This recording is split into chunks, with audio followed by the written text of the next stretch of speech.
Target pa ng pamahalaan na mapabilis ang rehabilitasyon sa mga lugar na apektado ng magnitude 7.8 na lindol. Sa katunayan, nagpalabas na ang Department of Budget and Management ng inisyal na pondo para dito. Si Clazel Pardilla sa sentro ng balita. Naglabas na ng halos 640 milyong pisong tulong pinansyal ang tanggapan ni Pangulong Ferdinand R. Marcos Jr. sa mga pamilyang naapektuhan ng malakas na lindol sa Mindanao. Sinisiguro din ng Pangulo na hindi titigil ang pamahalaan sa pagpapaabot ng tulong hanggang sa muling makabangon ang lahat ng mga naapektuhan ng lindol.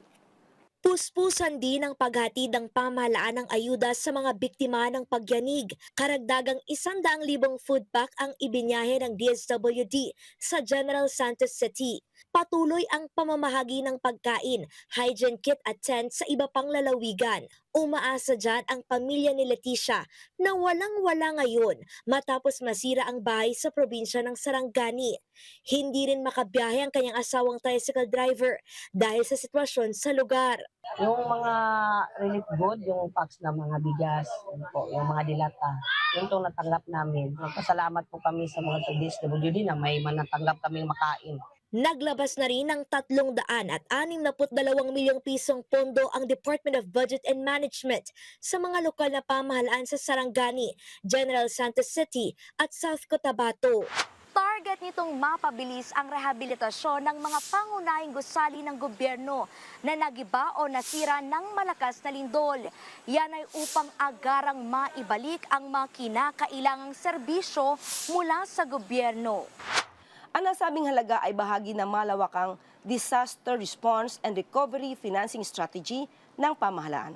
Bago nito, nauna nang nagpalabas ang DBM ng 100 million pesos sa General Santos City noong June 9 para sa repair at rehabilitation ng multipurpose building sa Barangay Dadyangas East.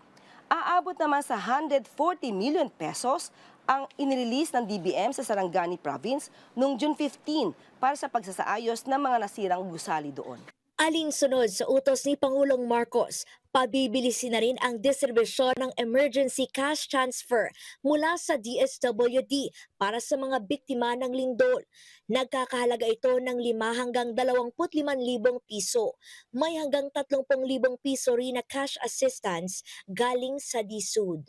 Clazel Pardilla para sa Bayan.